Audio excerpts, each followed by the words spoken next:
오늘 요한복음 7장 1절에서 13절 말씀을 통해 인도하심을 따라라는 제목으로 말씀을 증거하고자 합니다. 제가 얼마 전 터키 갔을 때 제가 머물던 호텔 중 하나가 휴양 호텔이었던 곳이 있습니다.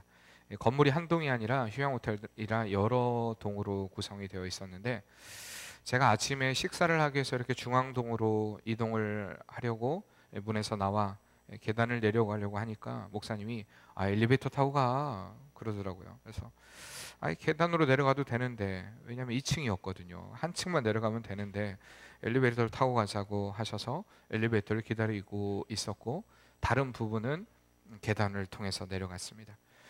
기다리던 엘리베이터가 왔는데 거기 청소하는 아줌마가 청소용품을 가득 싣고 있어가지고 결국엔 엘리베이터를 못 타고 저희도 그 부부가 갔던 그 길로 계단을 따라 내려갔습니다. 이제 중앙동으로 걸어가고 있는데 아까 저희보다 한 발 앞선 부부가 돈이다 하고 돈을 지폐 한 장을 줍는 것이었습니다.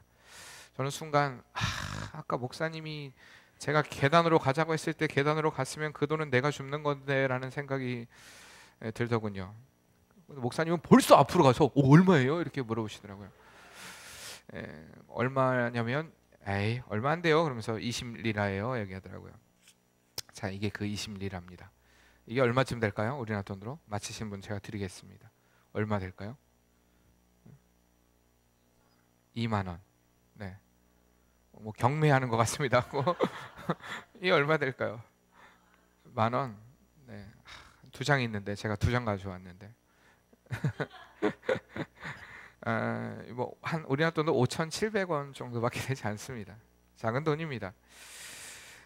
제가 순간 무슨 생각 들었는지 아십니까? 20리라예요. 그 생각 드니까 다행이다. 아니 뭐가 다행일까요? 사촌이 땅을 사면 배가 아프다고 그러는데 제가 줍지도 않은 돈의 금액이 작은 것에 안도감을 내시는 절 보면서 이야, 진짜 세상이 믿을 놈 없다더니 나도 나를 못 믿겠구나라는 그런 생각을 하게 되었습니다. 근데 어제 제가 서재를 정리하다가 제가 지난 시간에 터키에서 그 호텔 키 하나를 가져왔다고 말씀드렸지 않습니까? 힐튼 호텔 키. 몇 호였죠? 까먹었네요 벌써. 606호인가 608호인가 아무튼 됩니다. 이 키를 가져왔다고 얘기했는데 어제 정리를 하다 보니까 그 호텔 키도 가져왔더라고요. 205. 저 진짜 이거 몰랐습니다. 제가 가져온지 모르고 분명히 호텔 키가 파란색이었는데 하얀색으로 바뀌어 있고 힐튼이었는데 프라다로 바뀐 걸 보고 이상하다 하고 보니까 제가 키를 두 개를 가져왔더라고요. 어쨌든 필요하신 분은 말씀하시기 바랍니다. 사실 우리가 인생을 살아가면서 어떤 수많은 갈림길에 만나게 됩니다. 이걸 선택할까? 저것을 선택할까? 이 편이 옳을까? 저 편이 옳을까? 이런 기로에 놓일 때 여러분들은 어떤 것에 가장 큰 비중을 두고 그 일들을 결정하십니까? 어떤 분들은 내 필이 가는 대로, 내 느낌이 가는 대로, 어떤 분들은 점쟁이에 가서 물어봐야지. 물론 여러분들 중에 그런 분들은 없으리라 믿습니다. 가서 물어봐야지. 어떤 분들은 도저히 안 되면 침을 뱉고 이렇게 탁 치는 분도 모르겠어요. 그런 분도 옛날에는 있었던 것 같은데 어떤 결정을 할지 모르겠습니다. 근데 여러분들 정말 옳고 그름에 대해서 자신의 판단을 믿을 수 있습니까? 여러분 자신을 믿을 수 있냐라는 이야기입니다. 결론부터 얘기하면 사실 그럴 수 없습니다. 죄인된 우리는요, 우리 자신을 믿고 우리 자신의 생각을 믿고 나의 뜻을 믿고 나의 의지를 믿고 움직일 수 있는 그런 존재가 아니라는 사실입니다. 죄인된 우리가 스스로 길을 선택할 수는 결코 없습니다.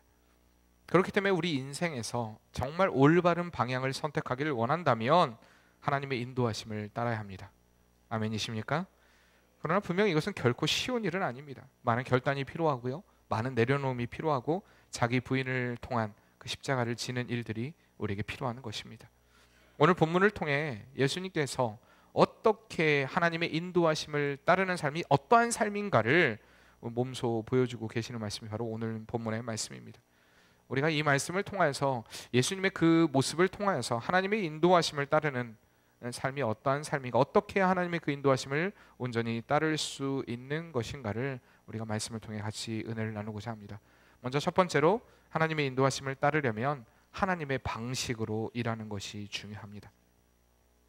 오늘 본문 7장은 초막절에 예루살렘으로 예수님이 예루살렘으로 그 가셨을 때 유대인과 충돌한 사건을 배경으로 하고 있습니다. 이 초막절이라는 것은 유대인의 절기로 추수감사 절기를 말합니다. 주로 포도 그리고 올리브를 추수하는 때로 지금의 한 9월 정도, 9월에서 10월 정도의 그런 시기를 말하고 있는데요. 이때 예수님께서는 유대에서 사역을 하시다가 그 유대인들의 핍박으로 인하여서 잠시 몸을 피해 갈릴리에서 하나님의 일의 때를 기다리고 계셨습니다. 근데 그 모습을 바라보던 예수님의 친형제들이 예수님을 보고 3절 4절 말씀에 이렇게 얘기하는 것입니다. 초막절이 가까우니까 이제 갈릴리를 떠나 유대로 가라고 그렇게 권면하고 있는 것입니다. 요즘 표현으로 좀 빌려 얘기하자면 예수님의 메시아됨을 확실하게 보여줄 수 있는 절호의 찬스가 그 초막절 아니냐, 이렇게 예수님에게 권유하고 있는 것입니다. 사실 형제들의 말은 틀린 말은 아니었습니다. 인간적으로 생각해 보면 사람들이 많이 모여 있는 그 명절에 가서 예수님이 메시아이심을 짠 하고 나타나면 아마 굉장히 효과가 좋을 것 아닙니까? 뿐만 아니라 지금 예수님이 이런 피해 있는 그런 상황을 통하여서 예수님을 믿는 무리들이 많이 떠나가게 되었습니다. 만약에 그때 짠 하고 나타나서 메시아임을 보여주면 그렇게 떠나갔던 이들도 다시 돌아오게 되지 않을 것이냐라고 이야기하고 있는 것입니다. 분명히 인간적으로 볼 땐 절호의 찬스, 기회 맞습니다. 그런데요, 그 형제들의 권유는 진심 어린 권유는 아니었습니다. 사실 예수님의 형제들은 예수님의 메시아됨에 대해서 우리가 5절 말씀에 보듯이 믿지 않았습니다. 그들은 좀 더 극단적으로 이 상황을 이야기하면 지금 성경에서는 예수님의 메시아됨을 나타낼 수 있는 좋은 기회가 아니냐 이렇게 보여지지만, 조금 극단적인 해석을 해본다면, 형 정말 당신이 메시아라면 한번 증거를 보여봐, 좀 증거를 보여보라고, 좋은 기회 아니야? 좀 보여봐. 어쩌면 예수님에 대해서 무시하는 또한 빈정거리는 그런 말투였다는 것입니다. 가장 가까운 형제가 힘이 되지는 못할 망정 오히려 예수님을 향해 앞장서서 비난하고 있는 그런 모습이었던 것입니다. 우리가 마가복음에 보면, 또한 누가복음에 보면 예수님께서 귀신을 쫓아내실 때 예수님을 향해 귀신 들었다고 이야기했던 형제가 바로 그의 친형제였습니다. 그 사람들이 바로 그런 사람들이었다는 것입니다. 예수님에 대해서도 무지했고요, 믿지도 않았고요, 예수님을 몰라봤던 이들이 그들의 친형제였습니다. 어쩌면 형제들이 생각할 때 예수님이 답답한 존재였을지도 모릅니다. 아니 자기가 무슨 메시아라고 저러고 다니고 있을까, 굉장히 답답한 마음을 가지고 있었을지도 모르겠습니다. 예수님께서 자신의 영광을 나타내지 않고, 정말 메시아라면 나타내야 되는데 나타내지도 않는 그 모습을 보고 상당히 참 비효율적으로 일을 한다라고 생각했을 수도 있습니다. 진짜 당신이 메시아라면 그 공식 석상에서 나타나서 그 일들을 보이면 될 것을 왜 이렇게 비효율적으로 일을 하고 있나라고 생각했을 수도 있다는 것입니다. 그러나 예수님의 구원의 사역은 인간의 지혜와는 달랐습니다. 사람들이 생각하는 어떤 효과적인 방법이나 그런 수단, 이것보다는 하나님이 원하시는 그 방식이 우선돼야 한다는 것을 예수님은 알고 계셨다는 사실입니다. 이렇듯 하나님의 방법은 우리가 생각하는 어떤 보편적이고 일반적인 상황과 다르거나 혹은 겉으로 드러나지 않는 방법이 최선일 때가 많다라는 사실을 우리는 분명히 알아야 합니다. 많은 이들이 인생에서 또한 신앙의 삶에서 실패하는 것은 하나님의 방식이 아닌 자신의 방법대로, 자신의 방식대로, 또한 자신의 지식과 자신의 경험대로 일하기 때문에 실패하는 경우가 많다라는 사실입니다. 때로는 하나님의 일을 한다고, 하나님의 이름으로 하나님의 일을 한다고 하지만 정작 자신의 스타일로 하나님을 끌어내리려는 어리석은 이들도 보게 됩니다. 교회에 종종 이런 일들이 많이 일어납니다. 자꾸 세상의 법칙 그리고 세상의 룰을 가지고 교회에 적용하고 교회에 판단하려는 오류를 범하는 이들이 있다는 것입니다. 하나님의 교회를 향해 자꾸 내 기준으로 틀렸다 말하고 하나님의 교회를 비방하며 하나님의 또한 세우신 목회자들을 비방하며 그렇게 교회를 향해 욕하는 이들이 있다는 것입니다. 물론 목회자가 잘못할 수 있고요, 교회가 잘못할 수도 있습니다. 그러나 그런 경우를 얘기하는 것이 아니라 오늘 예수님의 경우처럼 어떤 교회 일에 더 효과적인 일이 있고 세상적인 일로 교회의 경중을 따지는 그런 일들이 있다라는 그런 이야기를 하고 있는 것입니다. 그러나 결코 세상의 기준으로, 세상의 판단으로 하나님을 판단하고 하나님의 일을 판단해서는 안 된다는 것을 우리는 분명히 알아야 할 줄 믿습니다. 더군다나 내 생각, 내 뜻, 그리고 내 세상의 가치로 하나님의 교회를 논하는 것은 더 이것은 어리석은 일입니다. 오늘 아침에 우리 집 아들 둘째가요, 아침부터 막 꼬장을 부리는 것입니다. 이유는 머리를 감겨주는 엄마한테 왜 머리를 감는데 샴푸를 2번 쓰느냐, 이것이 꼬장의 이유였습니다. 아침부터 막 그냥 실갱이를 벌리고 있습니다. 제가 방에서 듣고 있는데 화가 났지만 제가 나가면 사태가 수습이 안 될 것 같아서 분명히 어디가 한번 이제 맞겠죠. 작은 아빠는 정우 머리를 감을 때 소량의 샴푸를 써도 거품이 잘 나고 머리를 잘 감겨주는데 왜 엄마는 샴푸를 2번 써가지고 감느냐. 도대체 이게 왜 이 문제가 되는지 모르겠지만, 근데 저희 집 샴푸가 다 거의 바닥이 나가지고 제가 거기다 물을 부어놨거든요. 물을 부어서 흔들어 놨기 때문에 샴푸를 많이 펌프를 해야 그 거품이 나는 건데, 막 그러면서 엄마랑 실갱이를 벌리고 있는 것입니다. 막 그러면 네 작은 아빠한테 감아달라 그래, 그러면서 이제 막 둘이 막 이제 그러고 있더라고요. 근데 이런 어떻든 하여튼 계속되는 그 실갱이 하여튼 꽤 오랫동안 됐어요. 그러니까 하빈이가 가갖고, 야, 아빠가 참고 있어, 너 조용히 해. 그러더라고요. 근데 제가 왜 이런 말씀을 드리냐면, 교회도 이렇게 꼬장 부리는 들이 있다는 것입니다. 샴푸는 한 번 써야 돼. 펌프 소량만 쓰면 돼. 이런 것처럼 교회 일은 이렇게 해야 돼. 이게 정답이야. 어느덧 교회 생활이 오래 되다 보면 10년, 20년, 30년 교회 생활이 오래 되다 보면 나도 모르게 기득 세력이 돼버립니다. 그리고 하나님의 말씀이 아니라 내가 편한 것이 내 스타일이 되고 기준이 되면서 점점 그로 인하여서 많은 사람들에게 어려움을 끼치는 그런 경우가 종종 있다는 것입니다. 사랑하는 성도님들, 우리는 이런 방법이 아니라 하나님의 방법을 구하는 일이 중요합니다. 근데 그 하나님의 방법은 어디에 있습니까? 성경에 있습니다. 내 경험이 아닙니다. 내 지식이 아닙니다. 내가 알고 있는 것 아닙니다. 이 성경을 통하여서 하나님의 방법들을 찾아야 한다는 것입니다. 그리고 예수님께서 선택하신 방법이 무엇입니까? 늘 기도하셨습니다. 하나님과 그의 사역을 다 마치신 후에 홀로 가서 하나님과 대면하는 시간을 가졌다는 것입니다. 늘 기도함으로 인해서 오늘 8장 1절 말씀에도 예수님이 기도하시러 올라가시는 그 모습이 나와 있습니다. 계속해서 그렇게 기도하심으로 인하여서 하나님과의 관계 가운데 자신이 행해야 할 일들, 지금 내가 이 일을 해야 되나 말아야 되나, 하나님의 방법으로 일하는 것이 어떠한 것인가를 늘 하나님께 물어보고 또한 하나님으로 인하여서 그의 사역들을 이루어갔던 것을 우리가 말씀을 통해 볼 수가 있는 것입니다. 마찬가지입니다. 늘 우리의 삶 가운데 그렇기 때문에 예수님이라면 어떻게 하셨을까? 정말 말씀을 통하여서 우리가 깨달아야 됩니다. 그리고 말씀과 또한 말씀을 붙잡고 기도함을 통하여서 하나님의 선한 뜻을 알기를 원합니다. 여러분들이 기도할 때 늘 하나님 주시옵소서, 날마다 제가 말씀드리죠. 그렇게 기도하고 그냥 훅 일어나서 가버리지 마시고요. 하나님과 나와 대면할 수 있는 시간, 나 혼자 떠들었으면 대화라는 것은 쌍방의 통화가 돼야 되는, 서로 통해야 되는데, 서로 이야기가 되어야 되는데, 혼자 막 그냥 주시옵소서 믿습니다 아멘 하고 일어서서 가면 하나님은 언제 얘기할까요? 물론 말씀을 통해 이야기합니다, 하나님이. 그러나 하나님과 여러분들이 좀 깊은 그런 친밀한 시간들을 좀 가져야 한다는 그런 말씀입니다. 그럴 때 하나님의 방법이 무엇인지를 깨닫게 됩니다. 이렇게 우리가 일할 때 하나님께서 우리를 인도하시고, 두 번째로 하나님의 때를 알게 하십니다. 예수님께서는 오늘 말씀에 내 때와 그리고 당신의 때, 이것에 대해서 대조하면서 세상의 방식과 하나님의 방식이 다르다는 것을 말씀을 통해 그들에게 제시하고 있습니다. 그들은 어느 때고 별 의미 없이 충분히 자기가 원하면 예루살렘으로 올라갈 수 있었습니다. 그들의 때, 언제든지 준비된 때입니다. 언제든지 갈 수 있습니다. 그러나 예수님은 하나님을 기쁘시게 하는 일, 그 일 때문에 하나님이 원하시는 일을 하셔야만 했습니다.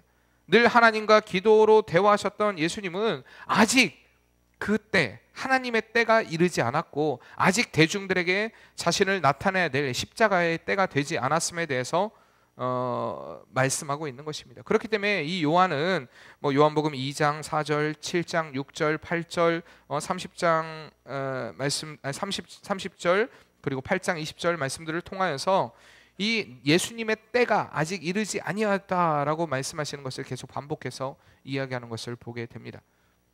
예수님이 이 때를 언제 하나님의 때로 알고 예수님이 순종하시냐? 바로 그 십자가에 달리시기 직전에 그들을 위해서 중보 기도하실 때, 아버지여 때가 이르렀사오니라고 하나님의 때를 분별하고 이야기하는 것을 보게 됩니다.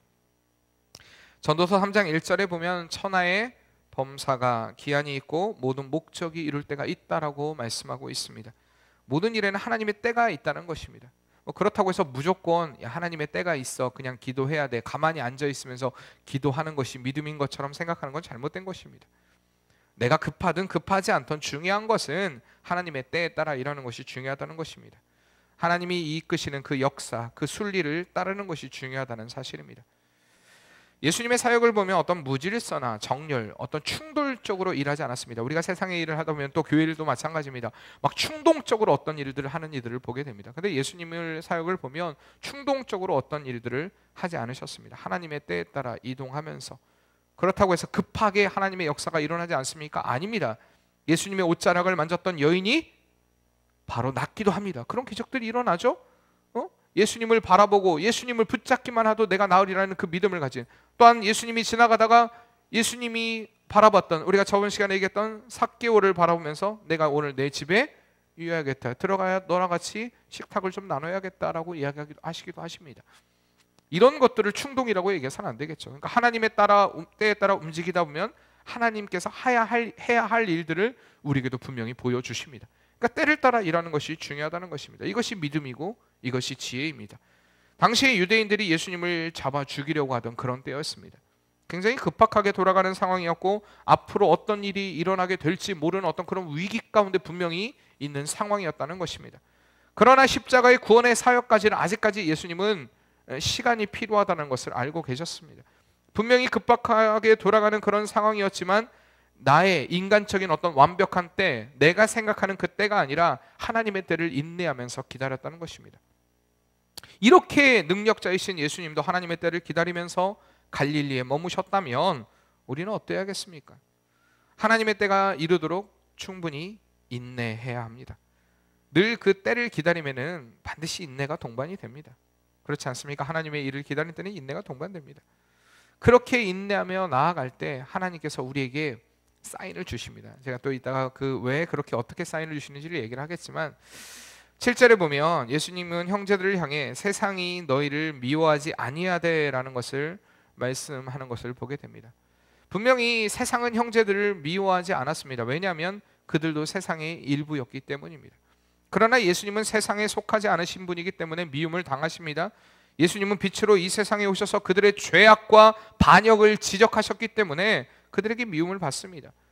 사실 이러한 예수님의 사역으로 인해서 예수님은 계속 어려움의 때를 보냈고 지금 예수님은 위험한 순간에 처해 있었던 것입니다. 그러나 그 위기 가운데서도 한 번도 그는 인간의 방법이 아니라 자신의 때가 아니라 하나님의 방법으로, 하나님의 때로, 하나님을 인내하며 기다림으로 하나님의 사역들을 이루어 가셨던 것을 보게 됩니다. 마찬가지입니다. 여러분들 급박하게 돌아가는 어떤 상황들, 내 삶 가운데 수많은 위기들, 수많은 어려움들, 그때 마침 우리가 요나를 볼 때 요나가 하나님께서 야 니느웨로 가서 말씀을 전해라, 성경에 뭐라고 얘기합니까? 마침 다시스로 가는 배를 만났다라고 이야기합니다. 그런 때마침 하나님의 뜻을 피하고 싶은 경우가 우리에게도 찾아올 수 있습니다. 그것이 바로 사단이 우리에게 주는 유혹입니다. 그런 유혹 가운데 이겨내야 할 줄 믿습니다. 하나님을 바라보는 것입니다. 과연 이것이 하나님의 뜻을 이룰 수 있는 것인가? 그 때를 바라보는 믿음. 그리고 세 번째로 중요한 것은 하나님의 인도하심을 받으려면 그 뜻에 순종하는 삶이 되어야 한다는 것입니다. 분명히 예수님께서는 그 형제들에게 말하지 않았습니다. 내가 아직 예루살렘으로 올라가서 내가 메시아다 짠 하고 나타날 때가 아니다. 그러나 예수님이 예루살렘으로 올라가셨습니까? 올라가지 않으셨습니까? 올라가셨습니다. 우리가 이 상황을 보면 좀 예수님이 어떻게 보면 꼭 이렇게 좀 이상한 분 같이 생각되는 분도 있을 수도 있을지 모르겠습니다. 예수님이 꼭 형제들이 말할 때는 안 올라가고 또 은밀히 또 조용히 또 올라가셨다고 그 오늘 말씀에 나와 있는 걸 보면서 왜 이렇게 하실까라는 생각이 들 수도 있습니다. 그러나 예수님은 아직 예수님을 나타낼 때가 아닙니다. 그러나 예루살렘으로 올라가셨습니다. 왜 올라가셨냐면 신명기 16장 16절에 17절 말씀에 너희 가운데 모든 남자는 1년에 3번 곧 무교절과 칠칠절과 초막절에 내 하나님 여호와께서 택하신 곳에서 여호와를 배옵되 빈손으로 여호와께 배옵지 말고 각 사람이 내 하나님 여호와께서 주신 복을 따라 그 힘대로 드릴지니라라고 말씀하고 있습니다. 예수님이 이 말씀을 알고 있었기 때문에 하나님의 뜻을 따라 예루살렘으로 그 명절에 올라가셨던 것입니다. 형제들의 말이나 인간적인 방법이 아니라 하나님께 순종함으로 자신의 행보를 이어가셨던 것입니다. 성경을 통한 예수님의 사역을 보면 이렇게 하나님의 때를 늘 기다리며 하나님의 방법으로 순종하심으로 하나님의 기쁨이 되었던 것을 우리가 말씀을 통해 보게 됩니다. 이것을 좀 다른 말로 바꿔 말하면 하나님의 때를 따라, 한번 따라해 볼까요? 하나님의 때를 따라 하나님의 방법으로 순종할 때 하나님이 기뻐하신다. 예수님이 이것을 너무 잘하셨습니다. 하나님의 때를 따라 하나님의 방법으로 순종할 때 하나님이 이 일에 대해서 기뻐하신다는 것을 예수님이 알고 계셨기 때문에 늘 그의 삶의 초점이 오직 하나님을 바라보고 하나님의 때를 찾아 순종했다라는 것입니다. 바로 하나님의 기쁨, 그의 삶 가운데 늘 기억했던 것은, 예수님의 사역 가운데 늘 기억했던 것은 하나님의 영광, 하나님의 기쁨이었습니다. 한 번도 이것을 놓치지 않으셨다는 것입니다. 근데 그 기쁨이 무엇이냐? 결국에는 영혼의 구원이었습니다. 그 일들을 이루기 위하여서 예수님은 하나님의 때를 기다렸고 그 뜻에 순종했다는 것입니다. 당시 예루살렘은 종교 지도자들의 그 어떤 협박으로 인해서 예수님에 대해서 드러내놓고 이야기할 수 없는, 말하기조차 어려운 그런 급박한 상황이었습니다. 점점점 예수님에 대한 그 비난의 목소리가 커지고 반대의 목소리가 커지는 그때 우리가 오늘 본문 12절 말씀에 보면 12절 하반절에 우리를 미혹하게 한다 하나라고 이야기하고 있습니다. 미혹하게 한다. 이것은 굉장히 의미심장한 참소입니다. 왜냐하면 미혹하게 하는 이 말은요, 그들에게 있어서 이제 그 나라를 어둡게 하는, 어렵게 하는, 그로 인해서 율법적으로 보면 돌로 쳐서 예수님을 사형시킬 수도 있는, 죽일 수도 있는 어떤 그러한 죄에 해당하는 그러한 모습으로 예수님을 참소했기 때문입니다. 그러나 그런 위기의 순간 가운데도 예수님은 예루살렘으로 올라가셨던 것입니다. 급박함이 아니라, 위기가 어떤 위기의 급박한 상황들이 아니라 오직 하나님을 바라보고 하나님의 뜻대로 하나님이 원하시는 길을 순종하며 걸어가셨던 것입니다. 이 순종이라는 것은 이렇듯 내 상황과 내 형편과 내 처지와 내 환경, 내 기분, 내 느낌, 이 모든 것을 내려놓는 것을 말합니다.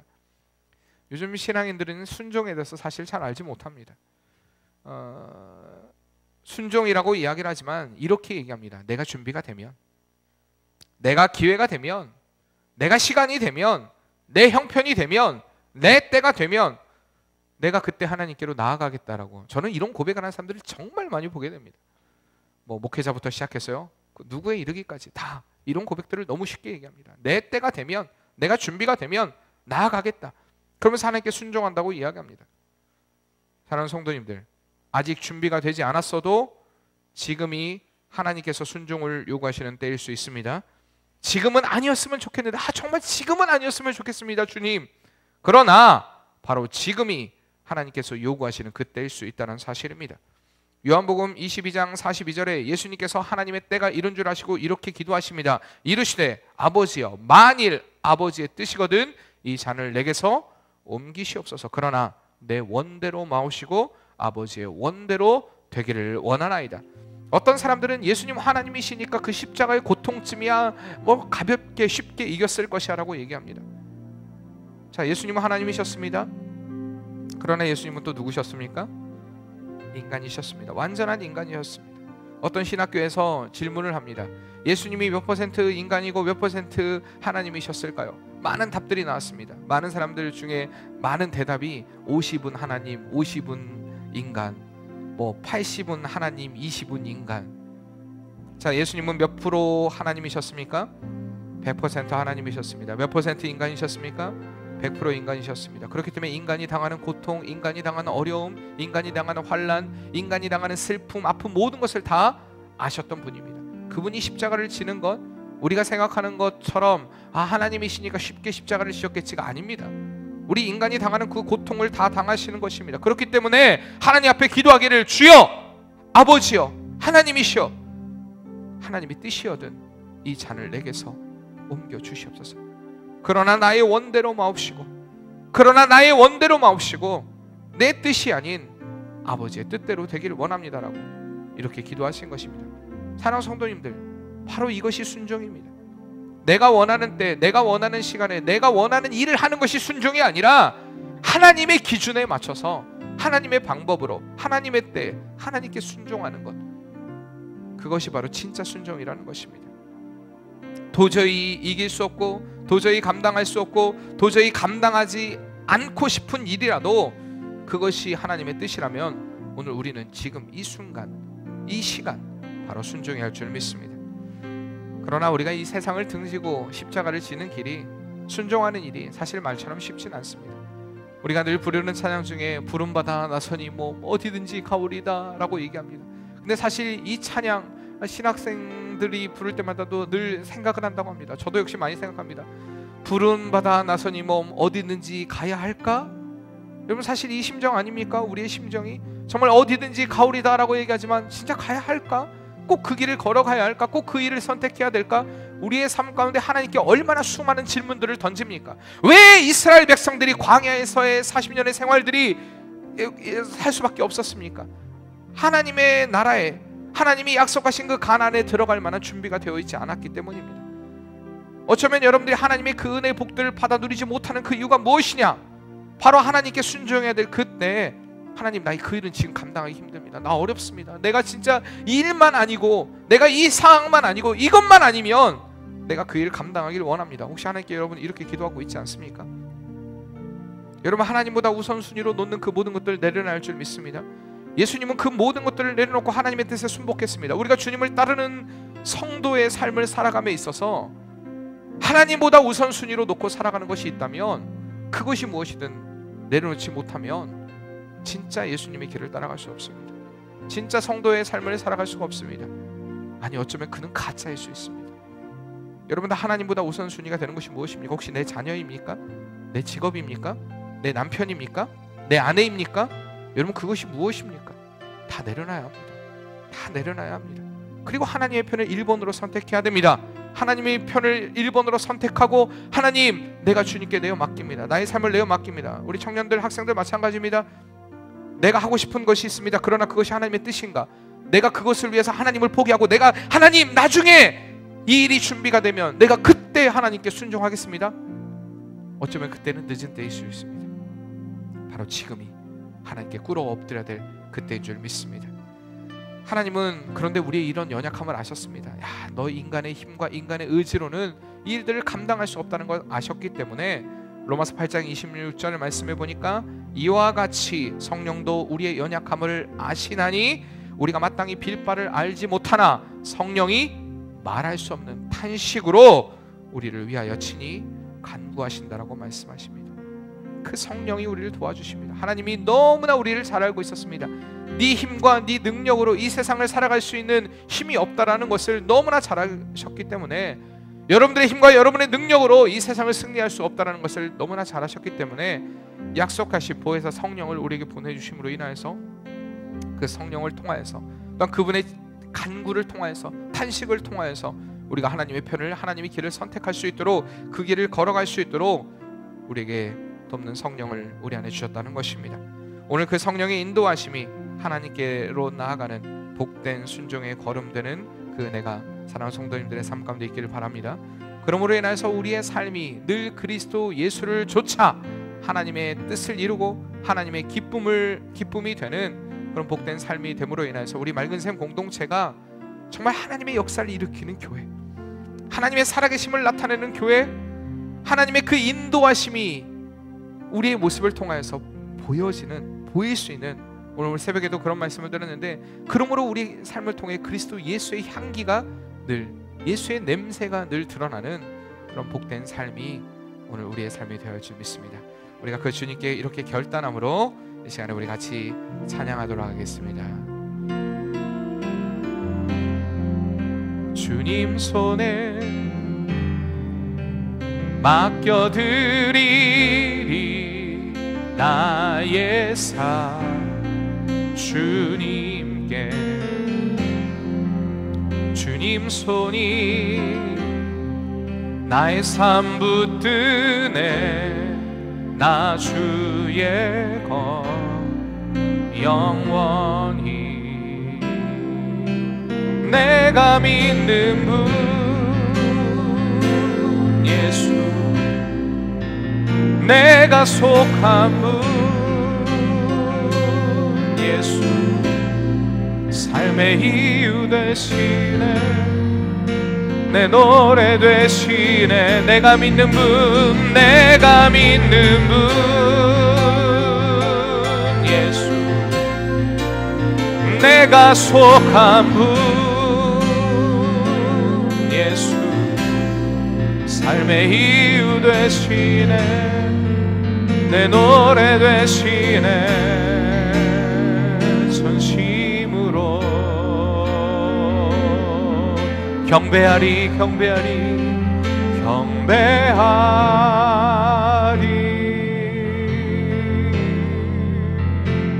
경배하리라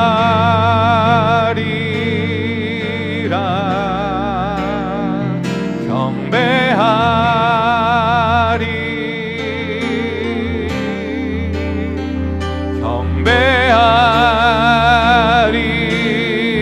경배하리라 경배하리 경배하리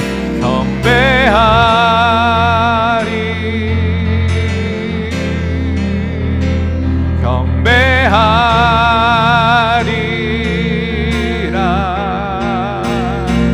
경배하리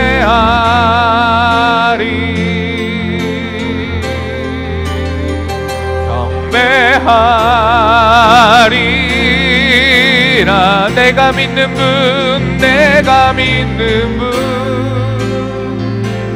예수 내가 속한 예수 삶의 이유 되시네 내 노래 되시네 내가 믿는 분 내가 믿는 분 예수 내가 속한 분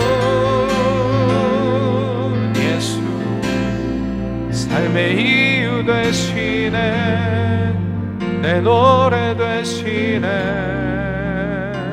전심으로